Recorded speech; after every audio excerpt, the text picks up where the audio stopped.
नमो भगवते वासुदेवाय। कृष्णाय वासुदेवाय देवकी नंदनाय च नंदगोपकुमाराय गोविंदाय नमो नमः।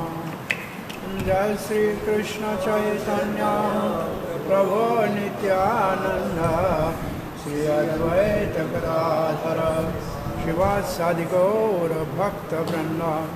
हरे कृष्णा कृष्णा कृष्णा हरे हरे, हरे राम राम राम हरे हरे। श्री कृष्ण बलराम की कृपा से श्री प्रभुपाद के इच्छा के अनुसार भक्ति शास्त्री के अध्ययन करने वाले भाग्यशाली भक्तों, हम श्रीमद् भगवत गीता के तीसरे विभाग 13वें अध्याय से कल शुभारंभ कर चुके हैं।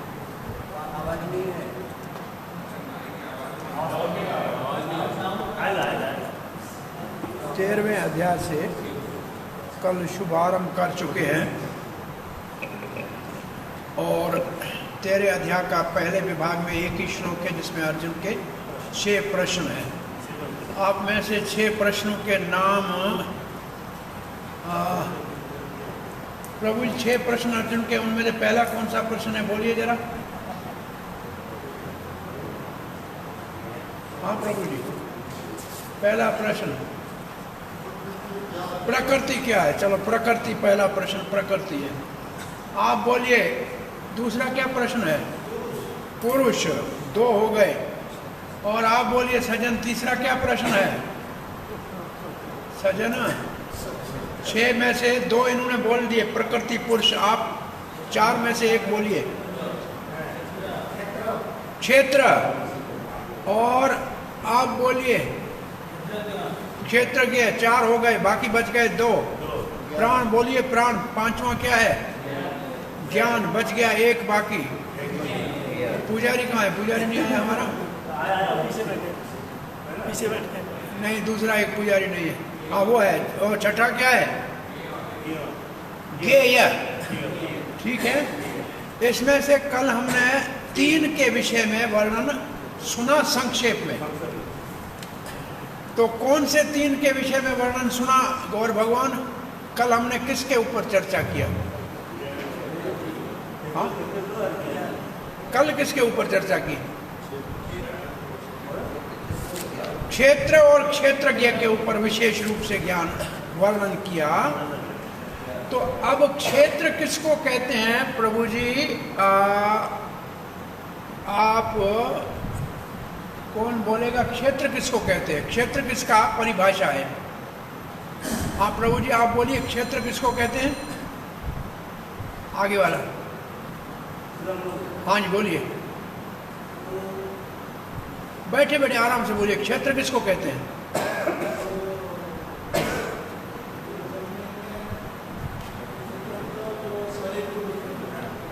क्षेत्र इस शरीर को बोलते हैं। ठीक है। व्यक्ति का क्षेत्र शरीर है और ये प्रकृति पूरे ब्रह्मांड का क्षेत्र है, परंतु अपने को उत्तर देना है शरीर। ठीक है। और क्षेत्रज्ञ कौन है? आप बोलिए प्रभु। शरीर को जानने वाला, उसको क्षेत्रज्ञ कहते हैं। कितने क्षेत्रज्ञ हैं? कौन कौन से? जीवात्मा और परमात्मा। अब एक आप थोड़ा सा इन 4-5 श्लोकों के तात्पर्य को पढ़ के, एक तरफ जीव क्षेत्रज्ञ, एक तरफ परमात्मा क्षेत्रज्ञ, इन 2 में क्या अंतर है ये आप अपना एक छोटा सा अभ्यास करके लिखिए। ठीक है। बहुत सी बातें आपको मिलेंगी। ये 4-5 श्लोकों के तात्पर्य में दोनों में अंतर क्या है ये आपको पता लगेगा। पहला क्षेत्रज्ञ जीवात्मा और दूसरा उसमें बहुत सारे जो है उपमाएं भी हैं, एनोलॉजीज हैं। वहाँ राजा की और है, दूसरी भी और आगे है आएगी। तो आपको 5-6 ऐसे विषय, 5-6 कम से कम अंग मिल जाएंगे। ये आप अभ्यास कीजिएगा तो इसके ऊपर फिर चर्चा करेंगे, ठीक है। और क्षेत्र और क्षेत्रज्ञ की चर्चा हो गई। अब एक तीसरे विषय का भी शुभारंभ भगवान ने किया था। भगवान के मत में वो क्या विषय था? ज्ञान। और ज्ञान की परिभाषा क्या भगवान ने बताई? आप बहुत दूर बैठे, नजदीक आओ, ये भी पंखा है आपकी कुर्सी, यहाँ क्यों नहीं आएगी? ज्ञान किसको कहते हैं भाई? भगवान श्री कृष्ण के मत से और प्रभुपाद जी की परिभाषा से ज्ञान किसको कहते हैं? जो क्षेत्र और क्षेत्रज्ञ को जानता है उसको ज्ञान कहते हैं, ठीक है। तो यहां तक हमने कल पढ़ा था। और कल हम यहाँ इस श्लोक का पाठ कर रहे थे प्रभुपाद जी के तात्पर्य में। आप श्लोक को निकालिए जो आपके पाठ में पढ़ा। क्षेत्राणि शरीराणि बीजं चापि शुभाशुभे तानि वेति स योगात्मा ततः क्षेत्रज्ञ उच्यते। क्षेत्राणि ही, इसका मतलब सारे शरीर निश्चित रूप से, शरीराणि निश्चित रूप से क्षेत्र इस शरीर को कहते हैं। बीजम चापी शुभाशुभे, और इस क्षेत्र में शुभ और अशुभ का बीज जीवात्मा कर्मों के द्वारा बोता है। तानि वेति स, जो इसको जानता है। योग आत्मा, ये योग आत्मा का यहां श्री प्रभुपाद जी का अनुवाद में लिखा है, दोनों का लिखा है, दोनों जीव और परमात्मा, उसको जो जानता है, वेति का मतलब जानता है, ततः क्षेत्रज्ञ उच्यते, उसको क्षेत्रज्ञ कहते हैं, ठीक है। तो ये हमने पढ़ लिया। अब क्षेत्र और क्षेत्रज्ञ को जानने वाला, तो हमको अब किसमें क्या क्या अंतर करना है? कार्य क्षेत्र क्या है, उस कार्य को अथवा कर्म को जानने वाला कौन है? कर्म क्षेत्र क्या है, कर्म क्षेत्र को जानने वाला कौन है? और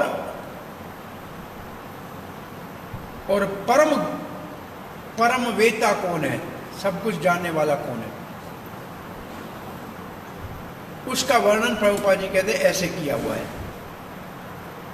अब ये जो लाइन है, अब जो आपके पुस्तक में इसके सामने देखो, ज्ञान की परिभाषा कृष्ण के मत से, अब जो लाइन आ रही है ये है ज्ञान की परिभाषा। क्या है? Perfect knowledge. इसका मतलब क्या लिखा है हिंदी में? पूर्ण ज्ञान लिखा है। एक शब्द है ज्ञान के आगे, परफेक्ट ज्ञान लिखा हुआ है। पूर्ण लिखा है, हाँ, पूर्ण ज्ञान, हाँ, सम्यक ज्ञान। सम्यक का मतलब अच्छी तरह से, पूर्ण रूप से। पूर्ण ज्ञान में 3 बातें जाननी चाहिए। देखो पहले आपने 2 बताई, हमने कुछ नहीं कहा। तो पूर्ण ज्ञान में 3 बातें चाहिए: जीव का स्वरूप, प्रकृति का स्वरूप और परमात्मा का स्वरूप। तो 3 स्वरूपों को जानने वाले को कहते हैं कि ये ज्ञानी है। उसको ज्ञान की परिभाषा क्या हुई? 3 के स्वरूप को जानने वाला। तो ये वही बात है, क्षेत्र और क्षेत्रज्ञ को जानने वाला, एक ही बात है, परंतु क्षेत्रज्ञ 2 है। तो इनके स्वरूप को जानने वाला, ये किसका मत है? भगवान श्री कृष्ण का। भगवान और जीवात्मा दोनों एक भी है और एक नहीं भी है, ये समझना चाहिए। जो ये नहीं दोनों को अलग समझता है वो अज्ञानी है। तो हमारे को प्रकृति की स्थिति क्या है वो समझना चाहिए, और पुरुष जो इसको भोगता है, और ईश्वर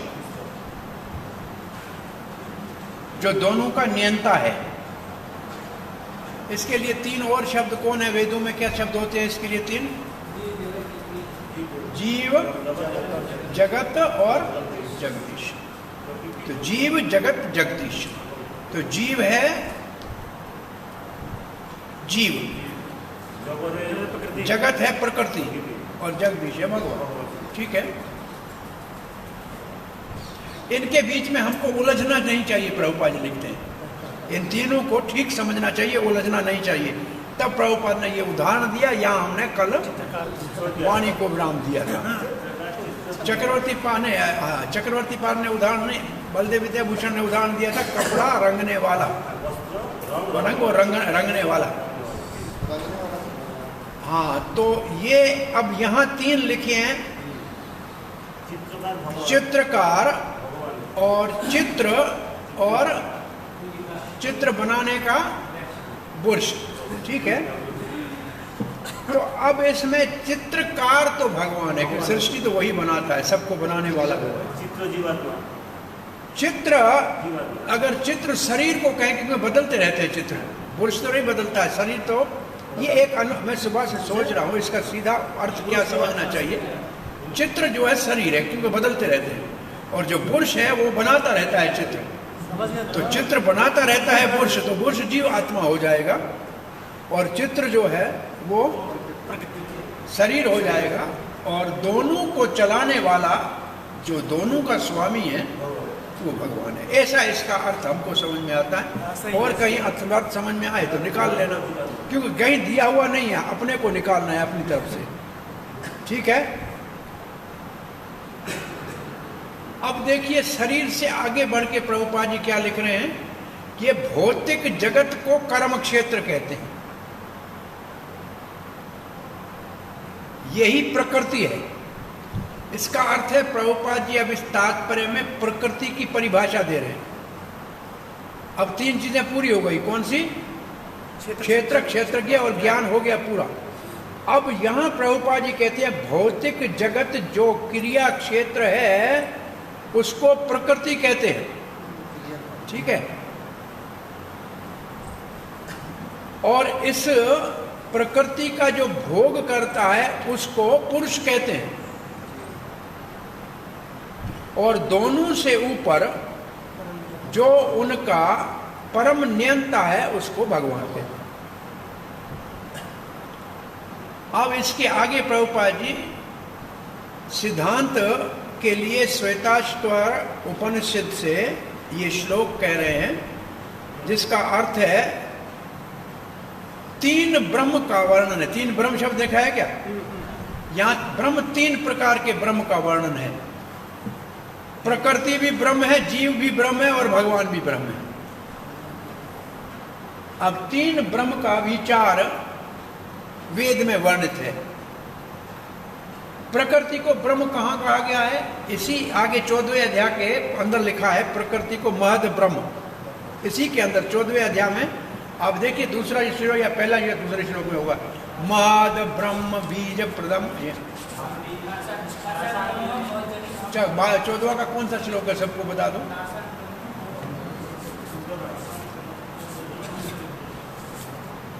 तो जीव को ब्रह्म, प्रकृति को ब्रह्म कहते हैं। ये हमको 3 नंबर 4, हाँ 14 पढ़ो क्या लिखा है। पहला शब्द पढ़ो, सर्वदेहेषु कौन्तेय प्रकृतिं यान्ति ताते हम ब्रह्म योनिम भी हम बीज प्रदा पिता वृद्ध योनि। तो ये क्या है? बड़ा ब्रह्म किसको कहा गया है? यहाँ प्रकृति को ब्रह्म कहा गया है। कहाँ कहा गया है? 14 के 4 में। ये आप कहीं लिखना हो तो उसके लिए प्रमाण है। जीव को ब्रह्म कहाँ कहा गया है? 8 के 2 में। वहां जीव को ब्रह्म कहा है ना 8 में, जहां हमने 8वें अध्याय में पढ़ा था ना, किम तद ब्रह्म किम अध्यात्म, वहां ब्रह्म जीव को बोला है ना, वहां ब्रह्म जीव को बोला हुआ है। और परमात्मा को तो ब्रह्म ब्रह्मेति परमात्मेति भगवानेति शब्द देते, ब्रह्म तो कहते ही हैं। और वो ब्रह्म भी मिलेगा हमको कहीं भगवत गीता में। भगवान को ब्रह्म कहाँ कहा गया है, वो भी हमको एक प्रमाण निकालना चाहिए। तो प्रकृति को ब्रह्म कहते हैं, जीव को ब्रह्म कहते हैं और भगवान को भी ब्रह्म कहते हैं। तो प्रकृति क्रिया क्षेत्र ब्रह्म है, जीव विशेष एक व्यक्तिगत ब्रह्म है और दोनों का नियंता वो भी ब्रह्म है।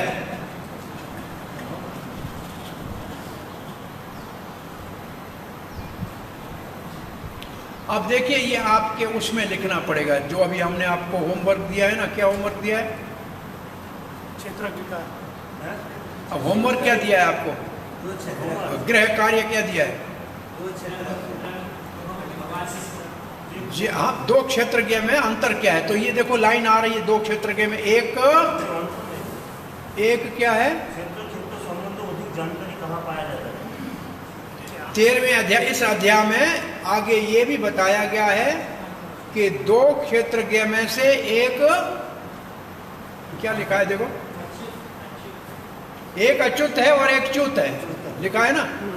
तो ये एक आपको अंतर मिल गया ना दोनों में। दूसरा श्रेष्ठता भी है उसी के। तो जीव जो है च्युत है और परमात्मा अच्युत है। ठीक है। अब दूसरा अंतर आ रहा है, देख लो इसके नीचे दूसरा अंतर लिखा हुआ है। एक स्वामी है, दूसरा सेवक है। अर्थ इसका ये है, एक श्रेष्ठ है दूसरा अधीन।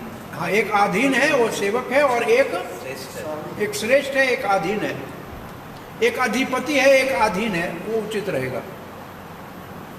एक अधिपति एक अधीन, ये दो अंतर मिल गए ना। और तो दो और मिल गए।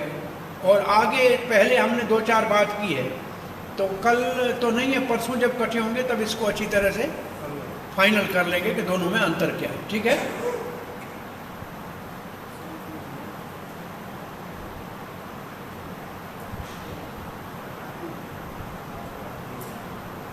अब प्रभुपाद ने जो इन दो क्षेत्रज्ञ को जानता है,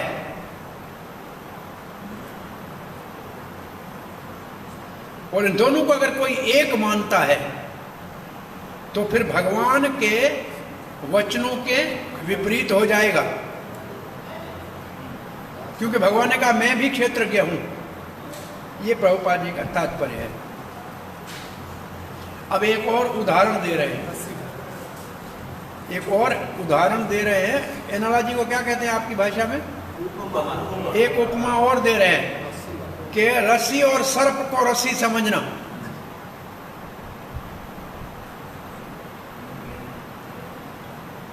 अब सर्प को रस्सी समझना, इसका ये किसके लिए उपमा दी जा रही है? ऊपर लिख के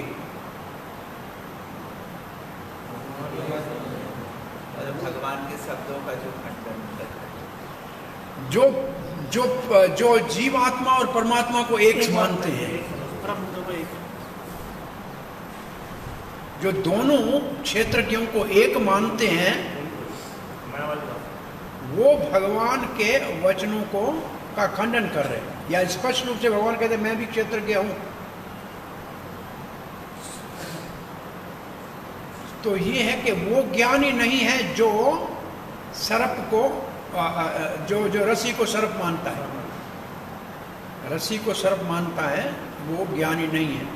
तो यहाँ रस्सी की तुलना दी गई है। असल में दो क्षेत्रज्ञ में रस्सी की तुलना दी गई है जीव से, और सर्प की तुलना दी गई है वास्तविक भगवान से। अब ये क्या है कि ज्ञानियों का, ये असल में ज्ञानियों की परिभाषा है कि आदमी जब अज्ञानी है तो रस्सी को सांप मानता है, परंतु जब ज्ञान हो जाता है तो कहता रस्सी नहीं है सांप है। ये ज्ञानियों की परिभाषा है, तो यहाँ लिखी हुई है। अब ये उधर उपमा दी जाए या नहीं दी जाए ये सटीक नहीं लग रही है कि रस्सी और सांप वास्तव में है, रस्सी उसका ब्रह्म है। हाँ, तो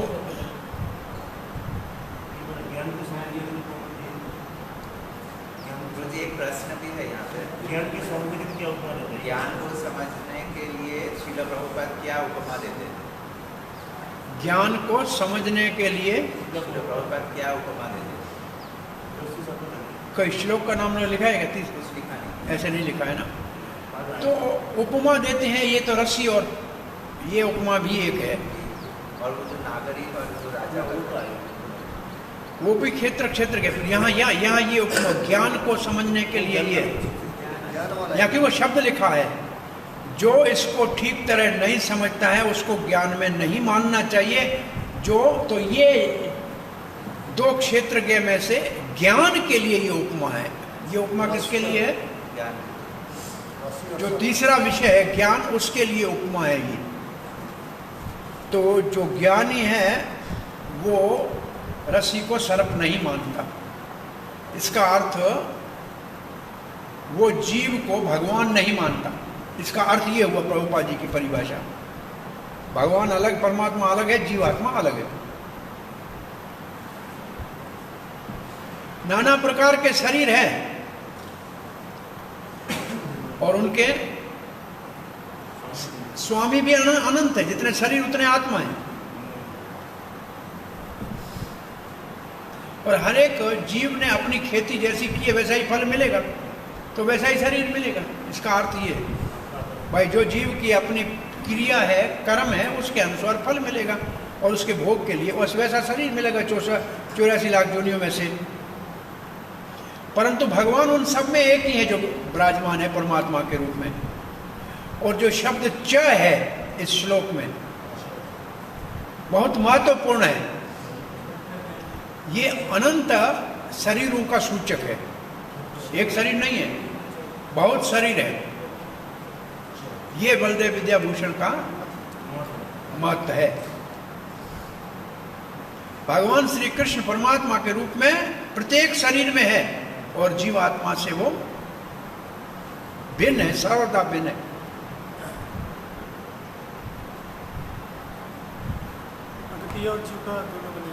और फिर ज्ञान की परिभाषा प्रभुपाद जी दोबारा कह रहे हैं।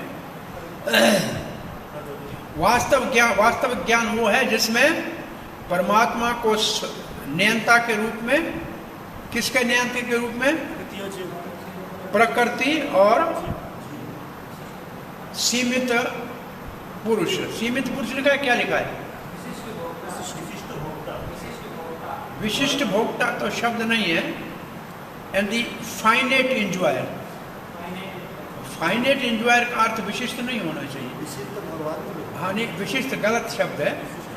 फाइनेट एंजॉयर का मतलब है सीमित भोक्ता। असीम भोक्ता भगवान है, सीमित भोक्ता। तो ये शब्द हिंदी में आपकी किताब में ठीक कर लो। ये शब्द उचित सही नहीं है। हाँ, सीमित भोक्ता। अंग्रेजी में फाइनेट एंजॉयर। तो हम चौथे श्लोक को पढ़ने जा रहे हैं। तत्क्षेत्रम तत्क्षेत्रम यच्च यादृक् च यद्विकारी यतश्च यत् स च यो यत् प्रभावश्च समासेन मे शृणो। समास किसको कहते हैं?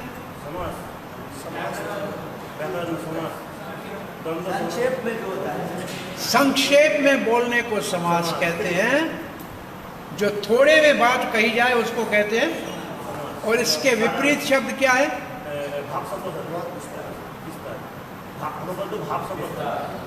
समास और व्यास। समास और व्यास। समास का मतलब संक्षेप में, व्यास का मतलब विस्तार से। ठीक है, दो शब्द आपको सुन। तो भगवान कहते हैं मैं आपको संक्षेप में कह रहा हूं। समास में कह रहे हैं मतलब संक्षेप में कह रहे हैं। किसके विषय में कह रहे हैं? तो पहला शब्द देखो, क्षेत्र के विषय में कह रहे हैं। और क्षेत्र का अर्थ है शरीर भी और प्रकृति भी। आप देख, दोनों समझ लो क्षेत्र है। एक व्यक्तिगत क्षेत्र, एक पूरा ब्रह्मांड, सब जीवों का क्षेत्र। तो अब क्षेत्र के विषय में 4-5 बातें कह रहे हैं। क्या कह रहे हैं? मुझसे संक्षेप में सुनो कि ये क्षेत्र किसका बना हुआ है। जो क्षेत्र यच्च, जो यच्छ क्षेत्र है ना, उसका अर्थ है ये किस चीज का बना हुआ है, ये ब्रह्मांड किसका बना हुआ है और शरीर किसका बना हुआ है। जिसका शरीर बना है उसी का ब्रह्मांड बना है, दोनों एक जैसे। क्या है? 24 तत्व है, आगे आगे आएगा। और फिर है इसके गुण क्या है, और गुण है यादृक। यादृक च का अर्थ है इसके गुण क्या है, शरीर के गुण क्या है, क्षेत्र के गुण क्या है। तीसरा है यद विकारी, इसमें कौन से विकार होते हैं। और फिर है यतश्च, ये कहां से उत्पन्न होता है, इसकी उत्पत्ति कहां से होती है। यत उसका मतलब उसको जानने वाला कौन?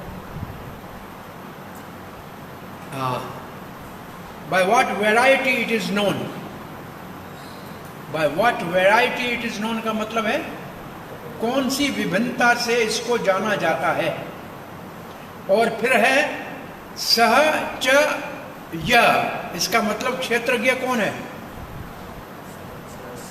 और फिर है यत प्रभाव, और उसका प्रभाव क्या है। अब कितनी बातें हो गई, देखो एक लिस्ट लिख लो कितनी बातें इसमें भगवान संक्षेप में कह रहे हैं।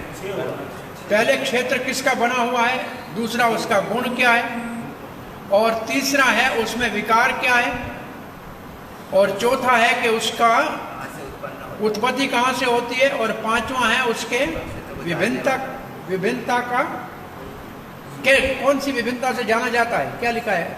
जानने वाला कौन है, उसको जानने वाला कौन है, उसको जानने वाला कौन है, ठीक है। और फिर प्रभाव क्या है, प्रभाव क्या है, प्रभाव क्या है।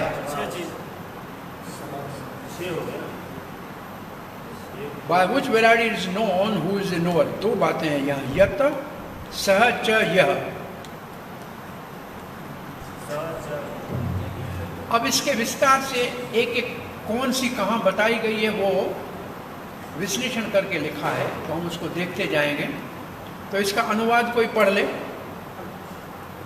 अब तुम मुझसे यह सब संक्षेप में सुनो कि कर्म क्षेत्र क्या है, यह किस प्रकार बना है, इसमें क्या परिवर्तन होते हैं, यह कहाँ से उत्पन्न होता है, इस कर्म क्षेत्र को जानने वाला कौन है और उसके क्या प्रभाव है। ठीक है, तो आप कितने? छह लिख दो, कम से कम 6 हैं कि 5 हैं? अब वो चक्रवर्ती पाद के भाव को सुनिए। जो पहले भगवान ने संक्षेप में कहा है क्षेत्र क्या है, पहले कह दिया शरीर क्षेत्र है, इतना ही कह दिया। अब उसका थोड़ा सा विस्तार से वर्णन करते हैं कि ये क्षेत्र शरीर है, ये किस चीज का बना हुआ है, इसके गुण क्या है, अब वो वर्णन कर रहे हैं। किस चीज का शरीर बना हुआ है मुझसे संक्षेप में सुनो, ये पहली बात है। किस चीज का बना हुआ है, तो उसको जो किस चीज का बना हुआ है, पांच महाभूत, प्राण, इंद्रियां, इसका बना हुआ है। ये सामान्य अर्थ ये है। हमने पहले क्षेत्र के लिए किए 3 शब्द बोले थे। क्या है क्षेत्र, किसको कहते हैं? शरीर, इंद्रियां और प्राण। और यहां भी ऐसे ही लिखा, और चीजें इतना लिखा, और विस्तार आएगा, परंतु ये सामान्य अर्थ है क्षेत्र का। इसके गुण क्या है? इच्छा, द्वेष, सुख, दुख, ये इसके गुण है, ये शरीर में उत्पन्न होते हैं। इसमें विकार क्या है? इसके विकार क्या है? कौन सी? डिजायरेबल, अनडिजायरेबल, मतलब वैरी और वैरी होना, प्रिय होना, उसी से वैर करना और प्रिय होना। तो पहले वो प्रिय अप्रिय, इच्छा देने अपने कहां से उत्पन्न होता है? कहां से उत्पन्न हो? 2 चीजों से लिखा है, दोनों से। ये 2 चीजों का मिला हुआ शरीर। शरीर किसने? 2 चीजों का मिला हुआ है, एक प्रकृति का, एक पुरुष में अंदर जीव बैठा है।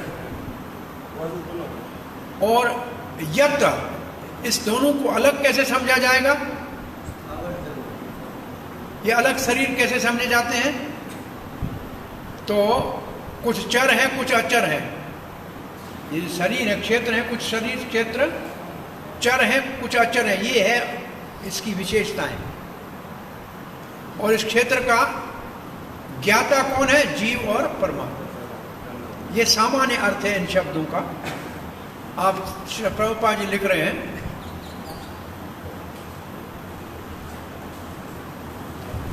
भगवान श्री कृष्ण यहाँ कार्य क्षेत्र और क्षेत्रज्ञ उसके स्वरूप का वर्णन कर रहे हैं, ऐसे लिखा है ना। स्थितियों का स्वाभाविक तो शरीर किसका बना हुआ है लिखा है, और किसके अधीन है ये शरीर, कैसे कार्य करता है, कैसे परिवर्तन होता है, इसका कारण क्या है, लक्ष्य क्या है अंतिम जीव का, और जीवात्मा का वास्तविक स्वरूप क्या है। ठीक है,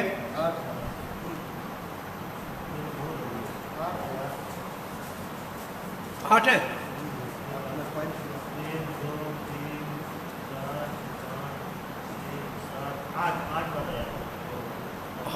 ठीक है,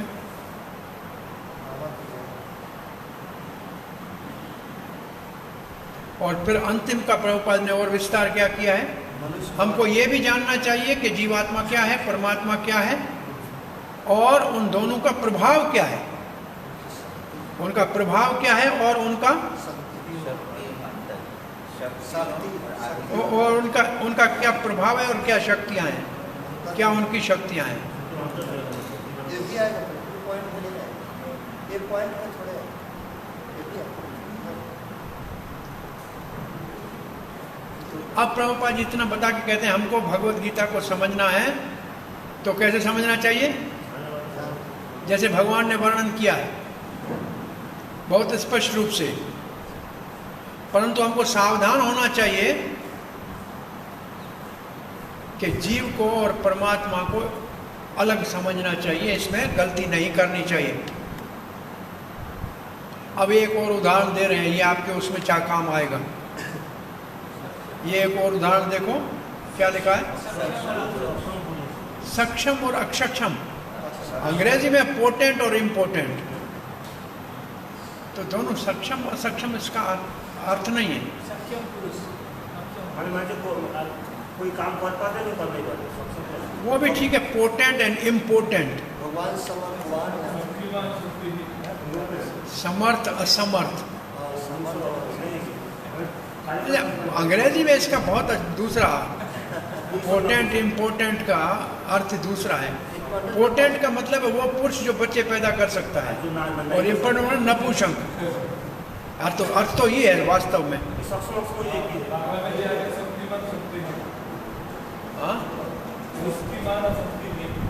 क्या बंगाली में क्या लिखा है, बंगाली में बताओ। नहीं, बंगाली पुस्तक में क्या लिखा है बताओ। शक्तिमान शक्तिहीन। अगर बंगाली वाला कम से कम थोड़ा सा सही होगा पक्का, क्योंकि वो किसी भक्त के द्वारा ही अनुवादित है, उसमें उसको गुजराती है, बंगाली है, ये भक्तों ने की है, और हिंदी वाला जो है ये बाहर वाले ने किया है, इसलिए इसमें बहुत गड़बड़। शक्तिमान और शक्तिहीन,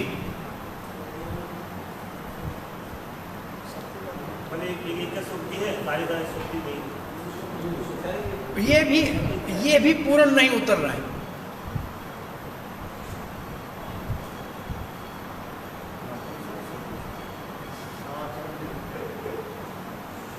ये प्रभुपाद की अपनी एनालॉजी है, पोटेंट और इम्पोर्टेंट।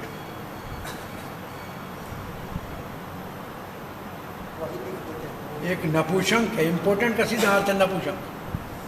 एक नपुंसक है और दूसरा उसके विपरीत क्या है, हाँ, पुंसक और नपुंसक। नहीं, भाषा और मुश्किल हो जाएगी। तो इसमें कितनी बातों का वर्णन भगवान ने संक्षेप में किया है। अब अर्जुन ने प्रश्न पूछा कि संक्षेप में आप बता रहे हैं, तो विस्तार में किसने बताया है। तो भगवान ये जो 5वां श्लोक कह रहे हैं, बोला इसका विस्तार में वर्णन कहाँ मिलेगा? तब कहते हैं ऋषिभिर्बहुधा गीतम छंदोभिर्विविधैः पृथक् ब्रह्मसूत्रपदैश्चैव हेतुमद्भिर्विनश्चितैः। ऋषिभिर्बहुधा गीतम, बहुत से ऋषियों ने इसको गाया है, विस्तार से ऋषियों ने गाया है। और कहाँ गाया है? छंदोभिर्विविधैः पृथक्, और वेदों के अंदर इसका विस्तार से वर्णन किया है। ब्रह्मसूत्र पदेश, ब्रह्मसूत्र में भी इसका वर्णन है। बोला कैसे है? बोला हेतु मत भी ही, इसका मतलब तर्क वितर्क के साथ, विनश्चित ही, निर्णय करके बता दिया। इसके ऊपर निर्णायक, ब्रह्मसूत्र आदि में निर्णायक बहुत तर्क वितर्क से स्थापित किया हुआ है। तो इस श्लोक में कौन सा सिद्धांत स्थापित हो रहा है? अर्जुन कौन है, कृष्ण कौन है, दोनों की स्थिति क्या है? अर्जुन ने क्या अपना स्थिति, क्या अपने आप को बना रखा है? कृष्ण क्या बन के खड़े हैं? अब भगवत गीता जब बोल रहे हैं, अर्जुन शिष्य है, भगवान गुरु है। तो गुरु ने शिष्य को बताया कि ये मेरा मत है। अब अपने इस बात को प्रमाणित करने के लिए क्या सिद्धांत इस श्लोक में स्थापित हो रहा है? शास्त्र और साधु। तो ये 5वां श्लोक है, शास्त्र और साधु प्रमाण। भगवान भगवान है, परम अधिकारी है, फिर भी स्थान सिद्धांत स्थापित करने के लिए भगवान होते हुए भी साधु और शास्त्र का प्रमाण दे रहे हैं। साधु, शास्त्र, गुरु, ये 3 प्रमाण हैं, वाक्य हैं जो एक दूसरे का समर्थन। तो ये श्लोक क्या कहता है? 5वें का सिद्धांत क्या है? तो भगवान ने तो मत दे दिया, वो गुरु की मत, अब उसी का पुष्टि कर रहे हैं साधु से और शास्त्र से। तो अब इसको सुनिए। ऋषि जैसे व्यासदेव बड़ा ऋषि है जिसने यह वेद आदि लिखा है, और प्रभुपाद जी के तात्पर्य में पराशर ने लिखा है विशेष रूप से। और प्रभुपाद ने पराशर के आधार के ऊपर 5 ब्रह्म लिखे हैं वहाँ, ब्रह्म ही पुच्छम। बहुत इसका तात्पर्य सबसे महत्वपूर्ण है, इसका तात्पर्य सबसे महत्वपूर्ण है, और इसको हम ठीक तरह से आज समझेंगे। परंतु चक्रवर्ती पाद कहते हैं वशिष्ठ आदि ऋषियों ने भी योग शास्त्र में इसका वर्णन किया है, वेदों में इसका वर्णन है, ब्रह्मसूत्र में इसका वर्णन है। ब्रह्मसूत्र में जैसे अथातो ब्रह्म जिज्ञासा आदि सूत्रों के द्वारा इसका वर्णन है। ये किस प्रकार का शब्द है? जो भी वर्णन है शास्त्र में किस प्रकार का है? तब कहते हैं हेतु मत भी, ये सब बहुत बड़े तर्क वितर्क के साथ किया है, और निश्चित है, निश्चय किया हुआ है। ऐसा नहीं है कि अभी उसमें परिवर्तन हो सकता है, निश्चित किया हुआ है। वेदों के शब्दों में निश्चित करके और बड़े तर्क वितर्क से समझाया गया है। और उसका उदाहरण क्या है? चक्रवर्ती पाद एक श्लोक लिख रहे हैं, वेदांत सूत्र का एक सूत्र लिख रहे हैं। ईक्षतेर ना शब्दम, ब्रह्म को शब्दों से नहीं देखा जा सकता, परंतु वेद के वाक्य से समझा जा सकता है। आनंदमयो अभ्यासात, दूसरा वेद सूत्र है, वेदांत वेद का सूत्र है। वेदांत सूत्र दूसरा, ये हमको सबको पता है, कौन सा? आनंदमयो अभ्यासात। आनंदमय का अर्थ है परम ब्रह्म।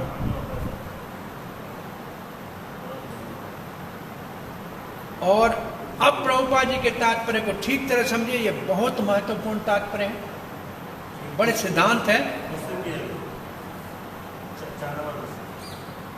प्रभुपाद जी पहले कहते हैं भगवान श्री कृष्ण तो सर्वोपरि प्रमाण और अधिकारी है मत देने के लिए, फिर भी वो साधु का, जो पूर्व आचार्य आदि हुए हैं उनका वर्णन और शास्त्र का प्रमाण दे रहे हैं। लिखा है ना ये लाइन। अब लिखे हैं भगवान श्री कृष्ण यहाँ इस 13वें अध्याय के इस विभाग में एक ऐसे बिंदु के ऊपर चर्चा कर रहे हैं जो बहुत ही क्या है, क्या है, कैसा विषय है जिसके ऊपर चर्चा कर रहे हैं भगवान, जिसके ऊपर बहुत मत हैं, कंट्राडिक्टरी, एक दूसरे के विपरीत मत वाला विषय है। और वो विपरीत मत किसके ऊपर, सारा कौन सा विषय है जिसके ऊपर शास्त्रों में विवाद है? क्या विवाद है? कुछ कहते हैं कि आत्मा परमात्मा एक है और कुछ कहते हैं एक नहीं है।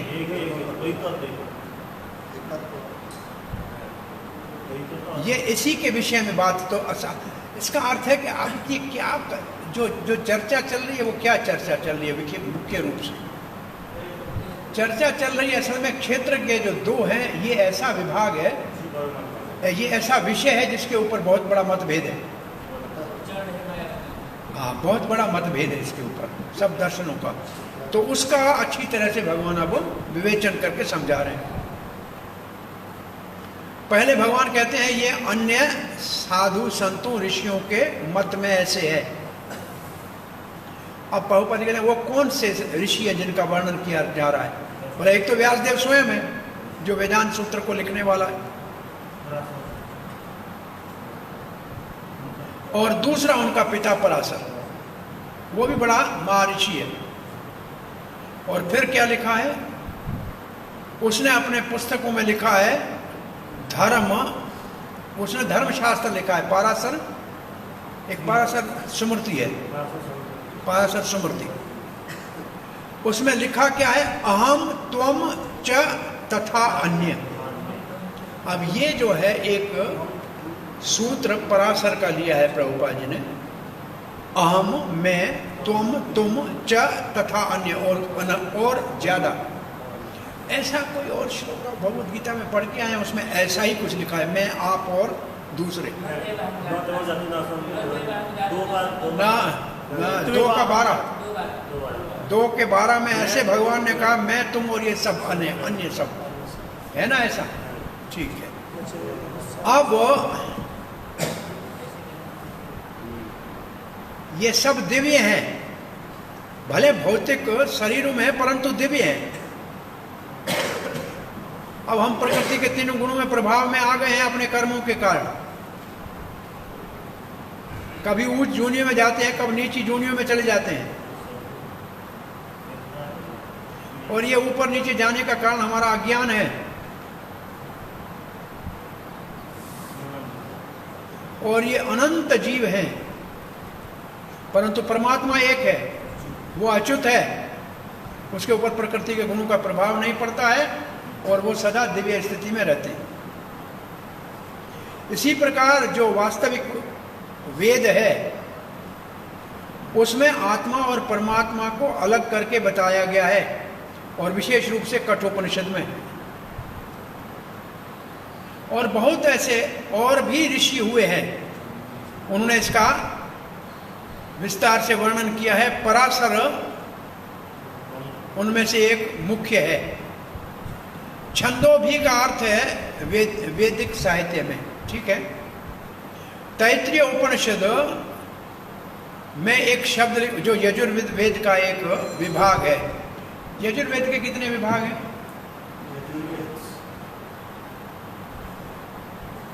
मुख्य 2 विभाग है, शुक्ल यज्ञ और कृष्ण और शुक्ल यज्ञ। और जो कृष्ण यजुर है उसका तैत्रीय उपनिषद है, और जो शुक्ल यजुर है उसके अंतिम 40वें अध्याय का आखिरी जो अध्याय है वो है ईशोपनिषद। उसमें 40 अध्याय, उसमें अंतिम अध्याय जो है शुक्ल यजुर्वेद का, वो ईशोपनिषद है। और कृष्ण यजुर्वेद में तैत्तिरीय उपनिषद है। वेद में 4 विभाग होते हैं। हाँ, क्या क्या होता है? एक आरण्य, ब्राह्मण, आरण्य, और एक तो चर्चा कर ही रहे हैं उपनिषद, बाकी एक बच गया, संहिता। चारों वेदों में, हर एक वेद में, चारों में ये 4 विषय होते हैं: संहिता, ब्राह्मण, आरण्य और उपनिषद। संहिता किसको कहते हैं? हमने कभी आपको बताया हुआ। वेदों में है मंत्र, और मंत्रों के समूह को कहते हैं शुक्ता। क्या कहते हैं? शुक्ता, जैसे पुरुष शुक्ता। और किचन में उसको बोलते हैं सूक्ता। वही सूक्ता भी शब्द वहीं से आया है। 5-6 सब्जियां इकट्ठी कर दो तो कुछ मंत्र इकट्ठे करते हैं, वो शुकत होता है शुक्ता। हाँ, तो शुक्ता तो अभी कभी आपको भूलेगा नहीं। शुक्ता मतलब मंत्रों का समूह, और सूक्तों के समूह को संहिता कहते हैं।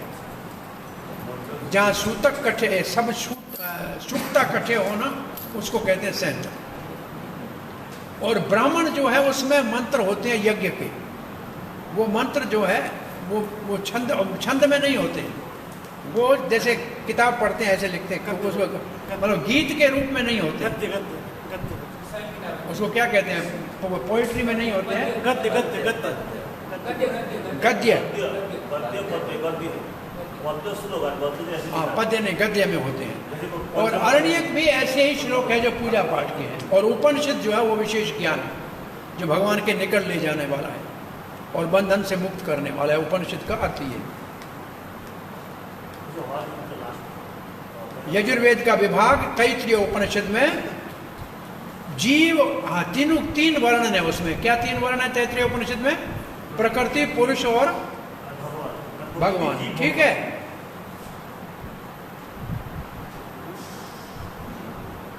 इसके बाद एक क्षेत्र, ये पहले कहेगा, ये हो गया। अब तैत्तिरीय उपनिषद के 2:5 में क्या लिखा है, इसके ऊपर सारा तात्पर्य। अब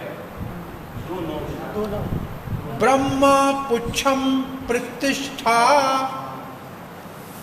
ब्रह्म पुच्छम, पुच्छम पूछ कहते हैं, पूछ को। पुच्छम का मतलब पूछ। ब्रह्म में की पूछ जो है, पूछड़ियां जो है उसके ऊपर प्रतिष्ठित है। अब यहाँ 5 बातें बताई जाएंगी। ये 5 असल में क्या है? ये हमारे इस शरीर के कोश हैं। अन्नमय, प्राणमय, ज्ञानमय को मनोमय भी कहते हैं, ज्ञानमय, विज्ञानमय और आनंदमय। ये सब लोग पहले 5 लिख लो। ब्रह्म पुच्छम का अर्थ है अन्नमय कोश, जो अन्न से, हाँ लिखा है, जो अन्न से बनता है। जैसे ये शरीर, ये हाड़, मांस, मज्जा, ये अन्न से जो बनता है, इसको अन्नमय कोश कहते हैं। और प्राणमय है, जिसमें हमारे 10 प्राण है, जिसके द्वारा ओज मिलता है, शक्ति मिलती है, शरीर को क्रियाशीलता होती है। ये दूसरा है, क्या है? तीसरे को हमारे पुस्तक में लिखा है ज्ञानमय, और इसी को मनोमय भी कहते हैं, जिसके द्वारा जानकारी प्राप्त की जाती है। तो ये ज्ञानमय क्या होगा? मनोमय क्या होगा? बुद्धि, मन, जिसके द्वारा मनन हो, सुमरण हो, जानकारी हो। इसका मतलब सूक्ष्म शरीर की बात हो रही है। हाँ, ये ज्ञानमय जो है सूक्ष्म शरीर का वर्णन है। अब चौथा है इसके बाद विज्ञानमय, ये है आत्मा। और 5वां है आनंदमय, ये है परमात्मा। तो इसमें जो पहले 3 है, वो है क्षेत्र। पहले 3 है क्षेत्र, चौथा और 5वां है 2 क्षेत्र के। अब ये 5 को लिखकर आप ऐसे विभाजन इसका कर लीजिए। हो रहा है ना सब? 5 में से पहले 3 क्या है? अन्नमय, प्राणमय और ज्ञानमय, तीनों है क्षेत्र। क्योंकि स्थूल शरीर, प्राण और सूक्ष्म शरीर का वर्णन। विज्ञानमय है आत्मा और आनंदमय है परमात्मा। ये बात पक्की हो गई। ऐसे अंगूठा कोई दिखा रहा है।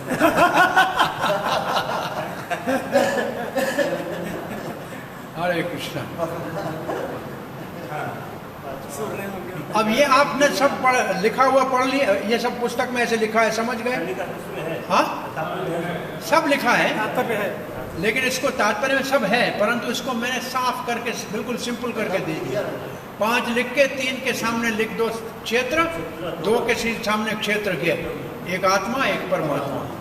तो अब क्या बताया गया? अब बताया गया हमको कि ये शरीर किसका बना हुआ है।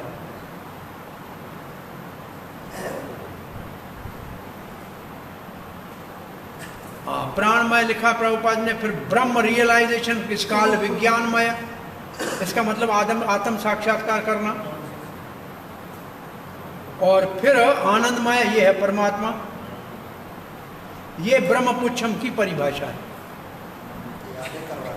और इसके बाद लिखा है 3 जो है शरीर है, और 2 में मुख्य रूप से विज्ञान आनंदमय जो है वो मुख्य क्षेत्र के है, सर्व क्षेत्र के है, और जो विज्ञानमय है वो व्यक्तिगत क्षेत्र के है। आनंदमय अभ्यासात यहां आता है शब्द।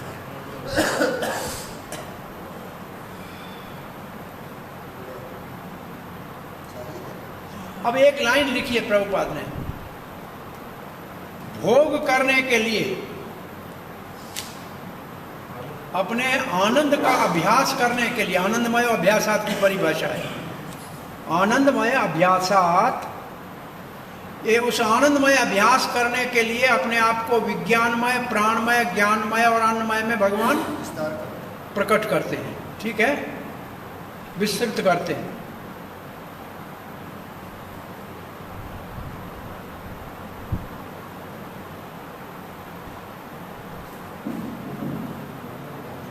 अच्छा, जीव की सिद्धि कैसे, जीव सिद्धि को कैसे प्राप्त करेगा? क्या लिखा है? जीव सिद्धि को कब प्राप्त करेगा? जब वो अपनी सारी क्रियाएं आनंदमय में मोड़ देगा, आनंदमय की ओर मोड़ देगा, तो सिद्धि को प्राप्त करेगा।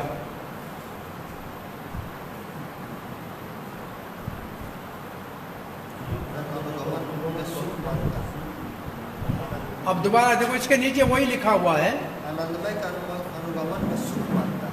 अब इसके नीचे लिखा है, ये है वास्तविक, वास्तविक क्या है? पूर्ण बन जाता है, पूर्ण बन जाता है, पूर्ण बन जाता है। वो तो हो गया। अब क्या लिखा है? ये है वास्तविक चित्र, वास्तविक ज्ञान, वास्तविक ज्ञान, the real picture of the supreme Lord. This is the real picture. ये है वास्तविक दर्शन, ये है वास्तविक दर्शन होना चाहिए यहाँ। ये है वास्तविक दर्शन। क्या है वास्तविक दर्शन? के भगवान क्षेत्र का परम ज्ञाता है, जीव आधीन ज्ञाता है, और प्रकृति क्षेत्र है, प्रकृति क्षेत्र को देती है। इसको वास्तविक, हमने क्या बोला था पहले शब्द? दर्शन है। ये पिक्चर का मतलब ऐसे दर्शन है। और इस सत्य को वेदांत सूत्र में ढूंढना चाहिए।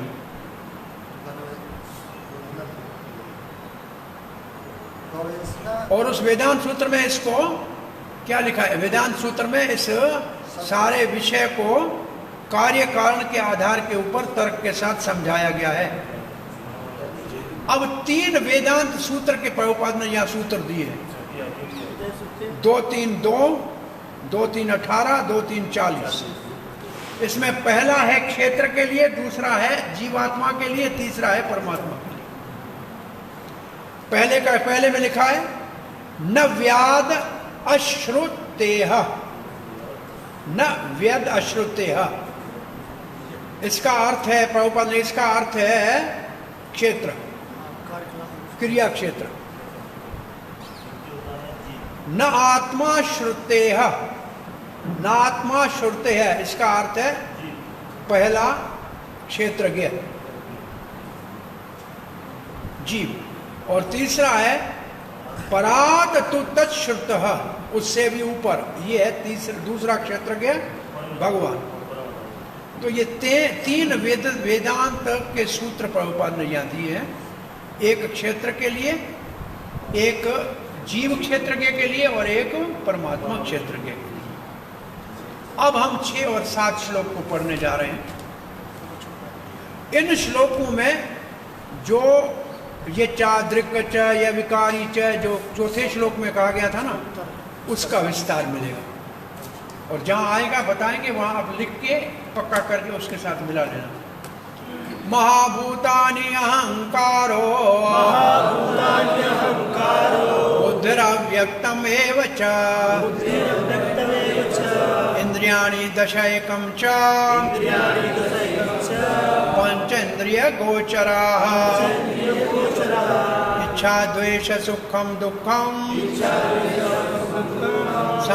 संगातश्चेतना धृति एतत् क्षेत्रं समासेन सविकाराम उदाहृतम्।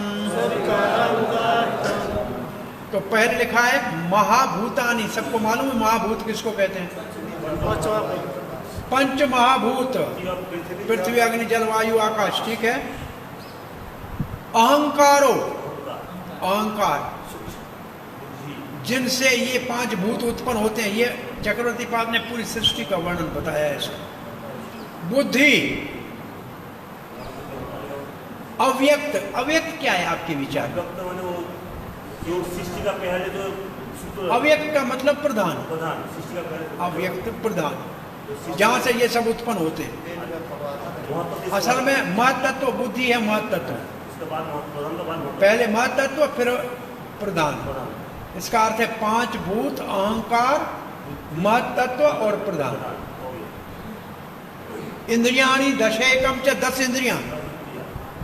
कोई बताएगा 5 कर्म इंद्रियां कौन सी है, 5 ज्ञान इंद्रियां कौन सी है? आंख, नाक, कान, जीवा, त्वचा, ये हो गई 5 ज्ञान इंद्रियां। कर्म इंद्रियां हाथ, पांव, जीभा और गुदा और मलमूत्र त्यागने के जो, ठीक है। तो इसमें से कौन इंद्रिय? जो दोनों है, जीवा है, ज्ञान भी है, कर्म भी है। कर्म में क्या करती है?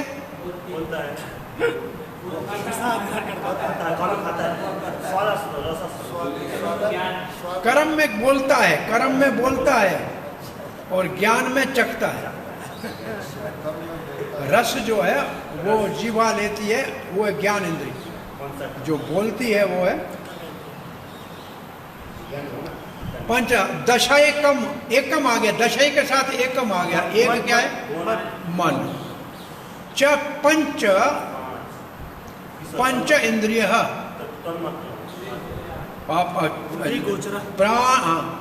पंच इंद्रिय गोचर, एक शब्द, ये है 5 तन मात्राएं।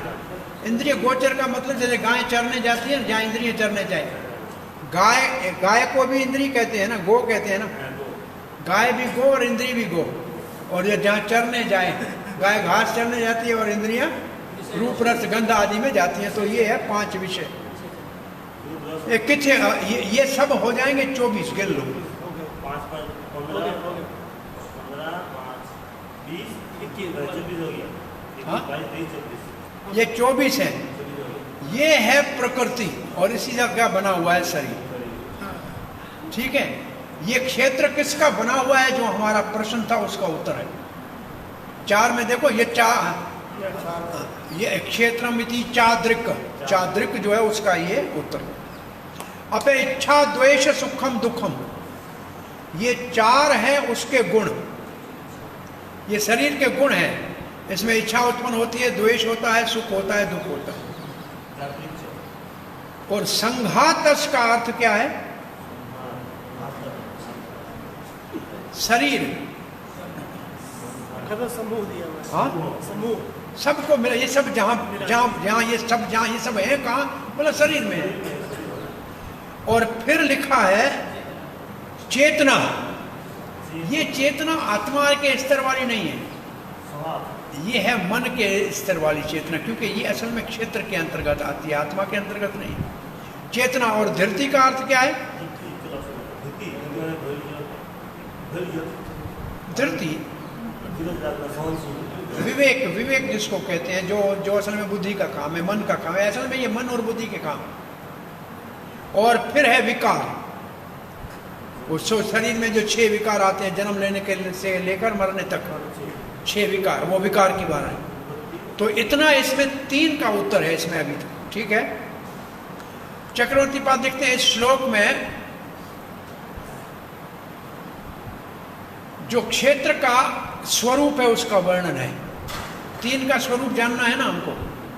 पूर्ण ज्ञान किसको माना जाता है? जो 3 का स्वरूप माने। किसका 3 का स्वरूप माने? प्रकृति का, जीव का और पुरुष का। तो यहाँ प्रकृति का स्वरूप जो है, क्षेत्र का स्वरूप है, उसका वर्णन। महाभूतानि सब मानते हैं, जान गए क्या है? 5 बार। अहंकार कहते हैं झूठे अहंकार को, जो महाभूतों का कारण है। सृष्टि जब होती है ना, महाभूतों से पहले सूक्ष्म आते हैं, फिर स्थूल आते हैं। तो अहंकार पहले आता है, उससे महाभूत बनते हैं। और फिर लिखा है बुद्धि, उसका मतलब है महत्त्व। बुद्धि का अर्थ क्या है इस श्लोक में? महत्त्व। और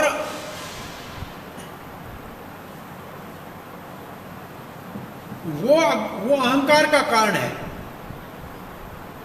अहंकार महत्त्व से उत्पन्न होता है।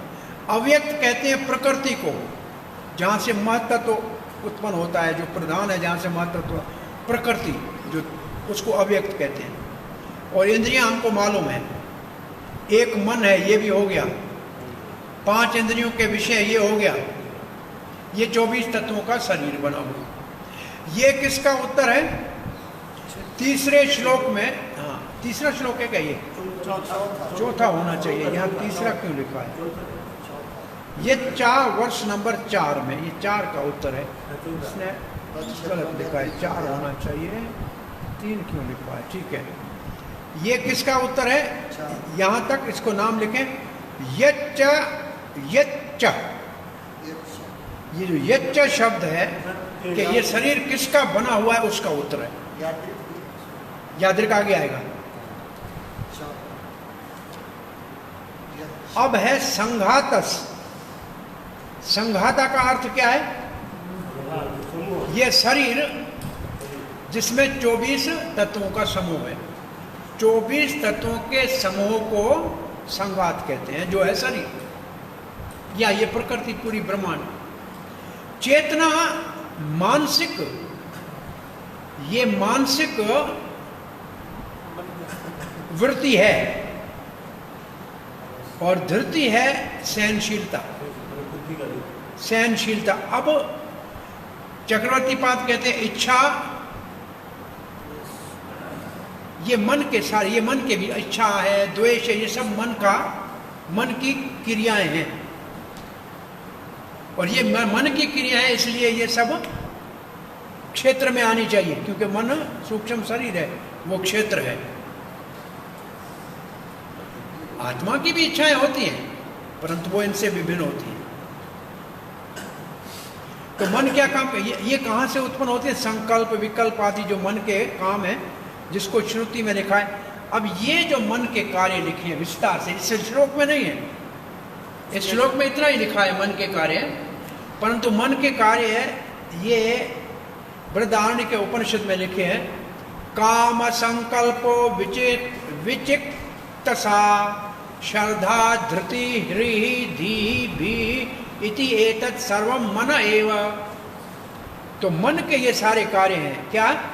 काम संकल्पो, इच्छाएं करना, इच्छा और विवेक। संकल्प करना, ये ठीक है, ये ठीक नहीं है, 2। और श्रद्धा और विचिकित्सा। विचिकित्सा का क्या अर्थ हो? विचिकित्सा। विचिकित्सा। विचिकित्सा का क्या अर्थ होगा?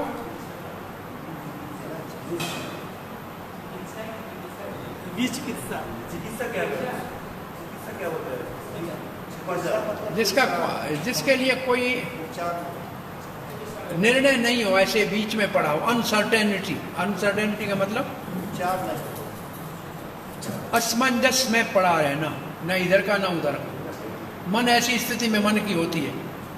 और फिर है धृति, मतलब सहनशीलता और ना सहनशीलता नहीं, दोनों पक्ष है, हाँ और ना दोनों। और है ह्री ध्री एंड भी, ह्री ही धी ही भी। और एक का अर्थ है निम्रता, एक का अर्थ है बुद्धि, एक का अर्थ है भय। भी का मतलब भय हो गया और धी का मतलब बुद्धि हो गया, तो बाकी बच गया ह्री, उसका अर्थ है निम्रता। ये सब मन से उत्पन्न होती है, ये मन के कार्य है। मन शरीर के सूक्ष्म शरीर, इसलिए सब क्षेत्र में आ गया।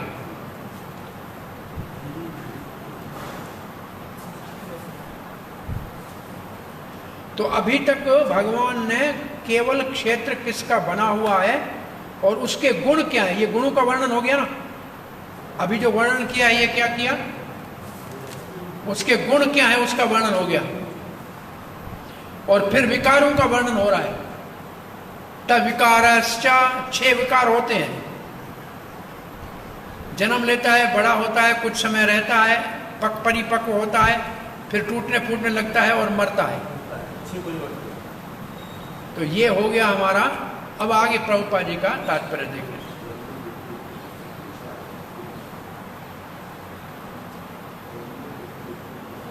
श्री प्रभुपाद जी यहाँ पूरे जगत की वर्णन कर रहे हैं, शरीर का वर्णन नहीं कर रहे। देखो पहली लाइन में क्या लिखा है कि प्रमाणिक शास्त्रों से और ऋषियों से, वेदों के मंत्रों के द्वारा, वेदांत सूत्र के द्वारा ये शरीर किस चीज का बना हुआ है उसका वर्णन किया जा रहा है। पूरे ब्रह्मांड का, प्रकृति का, इसका अर्थ है प्रकृति का अथवा जगत का। और शरीर भी उसी का बना हुआ है जिसका जगत बना हुआ है। एक कहावत है, खंडे सो ब्रह्मांडे ना पिंडे सो ब्रह्मांडे। पिंड का मतलब शरीर, जो पिंड में है वही ब्रह्मांड में। हाँ, ये छोटा सा ब्रह्मांड है। क्या बोला?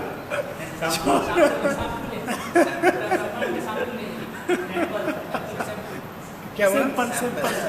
सैंपल सैंपल, ब्रह्मांड का सैंपल है।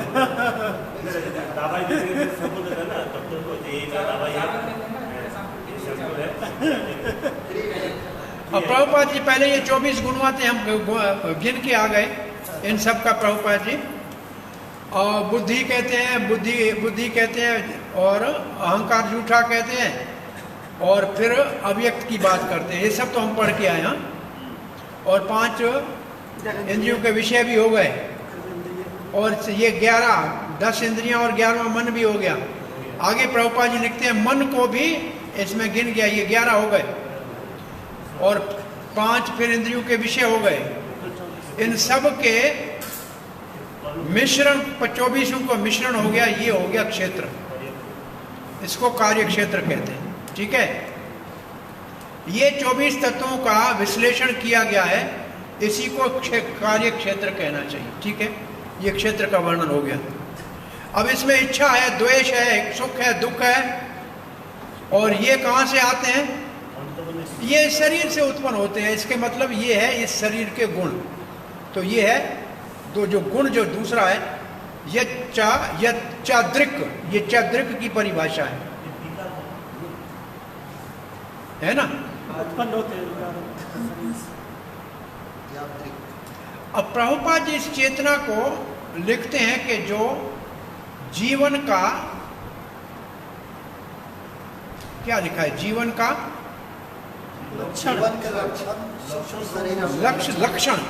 जो जीवन का लक्षण है, जिसको चेतना कहते हैं, ये सूक्ष्म शरीर में है, जो 3 चीजों का बना हुआ है।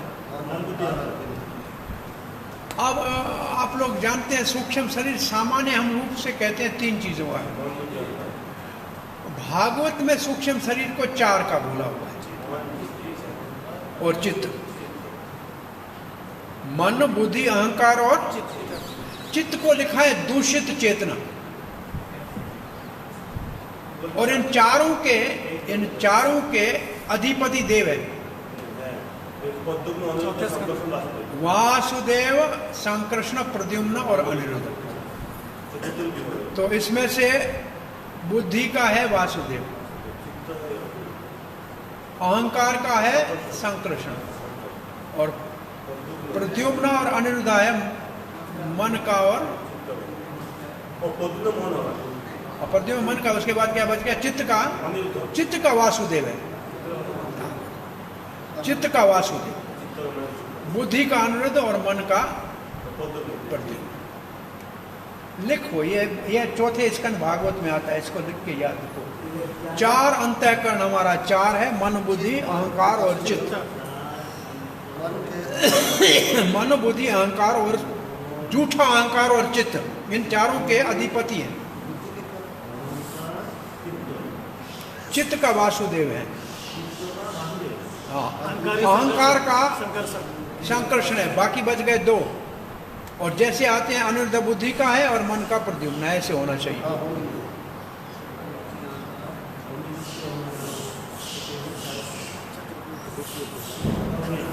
और यहाँ प्रभुपाद जी ने लिखा है कि ये सूक्ष्म शरीर के अंतर्गत आते हैं। क्या चीजें? 2 चीजें, चित्त और धृति, दोनों सूक्ष्म शरीर में आती हैं। इस श्लोक में जो चित्त और धृति है, ये किस में आते हैं? सूक्ष्म शरीर में, ठीक है। इसलिए ये सब क्षेत्र के अंतर्गत आते हैं।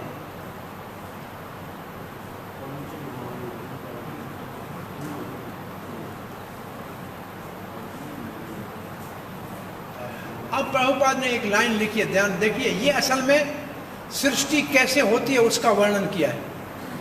ये भागवत में सृष्टि का वर्णन किया है। देखो, 5 भूत जो है ये झूठे अहंकार से उत्पन्न होते हैं, उससे प्रकट होते हैं ऐसे, और वो फिर महतत्व से आता है, और महतत्व प्रकृति से आता है। फिर इसको तामस बुद्धि कहते हैं। और तामस बुद्धि अज्ञान में क्या है? बुद्धि कहते हैं अहंकार तमोगुण में, अहंकार सतोगुण में, अहंकार रजोगुण में। तो इनसे इंद्रियां होती हैं, मन होता है, ये सब अलग अलग होता है। ये पूरा सृष्टि का वर्णन है, सृष्टि चक्कर। ये तो भागवत में पढ़ना है आपको, यहाँ नहीं पढ़ना है।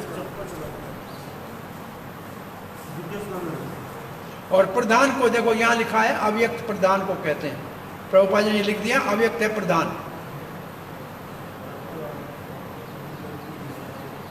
अन्य शास्त्रों में इसका विस्तार है, परंतु भगवत गीता में इसका संक्षेप है।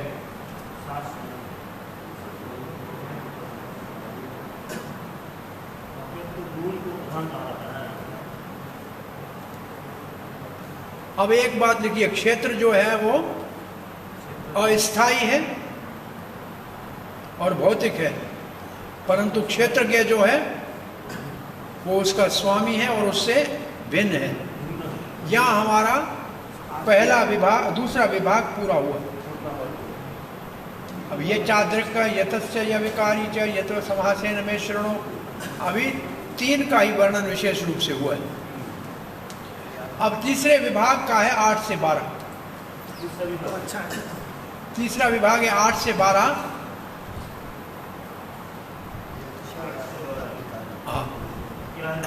भगवान श्री कृष्ण अधिक ज्ञान का जो ज्ञान का प्रोसेस है, ज्ञान का प्रोसेस है का मतलब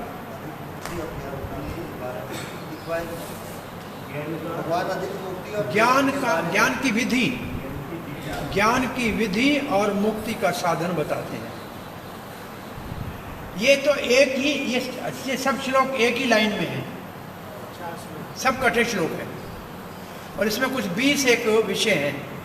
इसको कहते हैं ये ज्ञान है, इसके विपरीत सब अज्ञान है।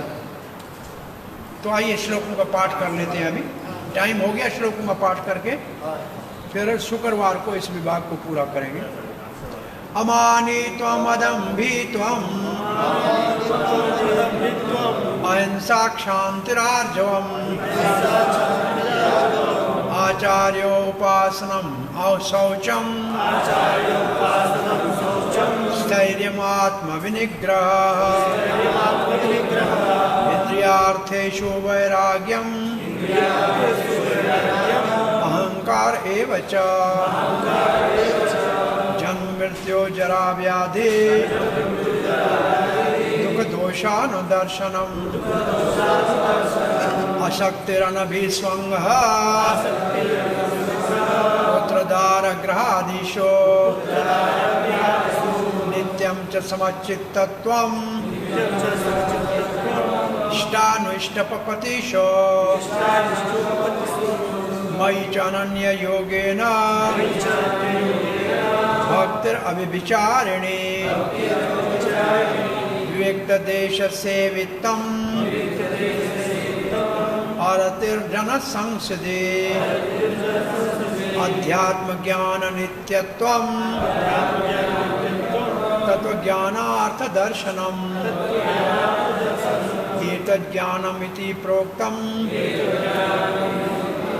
अज्ञानम यततो अतो अन्यथा। इसमें आप 8 को छोड़ो, 9 को छोड़ो, 10 को छोड़ो, 11वां जो श्लोक है उसकी पहली लाइन सबसे महत्वपूर्ण है। भक्ति ज्ञान के साधन के लिए सबसे मुख्य नंबर 1 क्या है?